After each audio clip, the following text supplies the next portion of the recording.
going to do the why moment. It's going to have a bonus today. I'm going to do the why moment and a little bit of how and what for also. Family. So we, through many, are one body in Christ and individually members of one another. That means connections. This is what I've seen and learned in the last year, connected at City Church. Love, connections, and courage. Amen. Love is what I've seen, welcoming, hugging, opening. I've witnessed courage. The word courage comes from the Latin word cur, which means heart.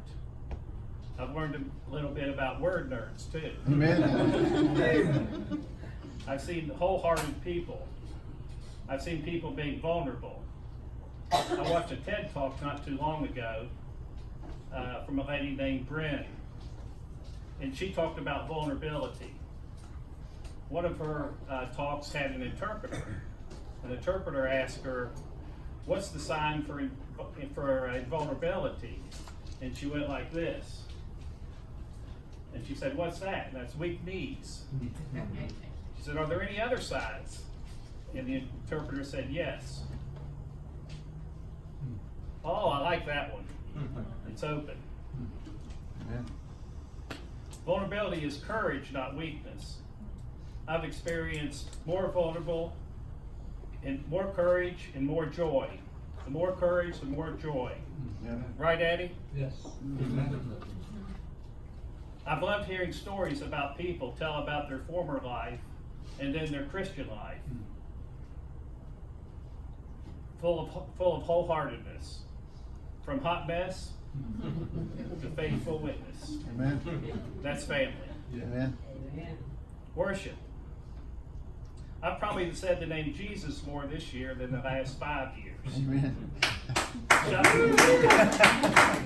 Amen. Psalm 100.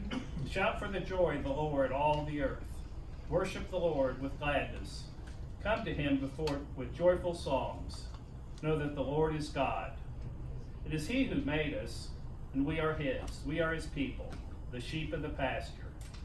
Enter his gates with thanksgiving and his courts with praise. Give thanks and praise his name. What's his name? Jesus! That's right. So we've got about 169 hours a week, 42 to 48 hours sleeping, 40 to 50 hours working, 72 hours to do other things. But worship and pray, they kind of go together. Where we spend our time is where our priorities will lie. I've learned that time with family, friends, and co-workers have put the day in perspective by bringing Jesus into my daily life. Amen. Focus on what matters and what we can build. Speaking of building, we're going to go to mission.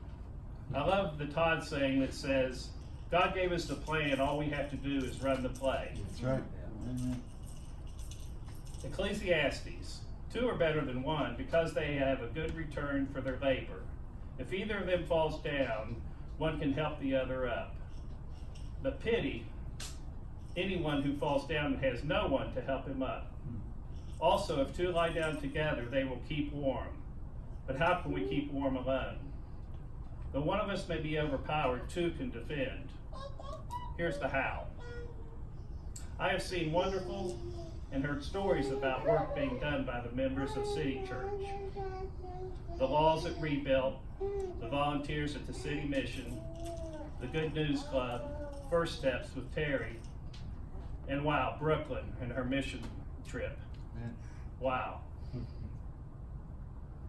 And then there's Refit. I'm wondering, is that a clothing drive for someone who lost a lot of weight? I'm still not sure what that is. The connections I've made have given me more courage to share my life with others.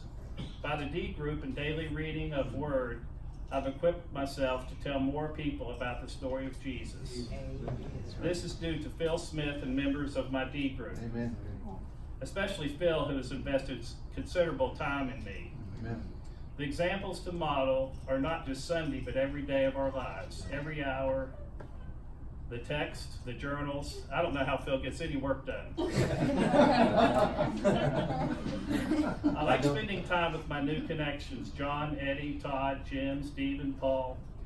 Well, Friday, Paul was moving, and I showed up there to help, and I saw many family members there to help out. Notice I didn't say church members. That's right. I saw family members.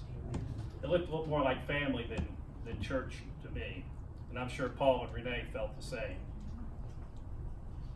I suspect that these relationships in Christ have developed because of the vulnerabilities that have been shared and echoed in the lives of others. That has become the bedrock of our friendships. These friends have taken great risk. The bigger the risk, the bigger the gift. That has been a great revelation for me. And all they've had is great joy. I've been blessed with many things, and many things have been put upon me. And I know a great deal more is expected. Do I look scared? Not so much. I am loving advancing my service to God with family, my work, and my community. Amen. Here's the takeaway. Pick 2 people to pray for every day. Take the risk and disciple those who are available. Look for anyone who is teachable and faithful. And here's the what for. We want to multiply this great joy. We want to lift Jesus high. Amen. Woo!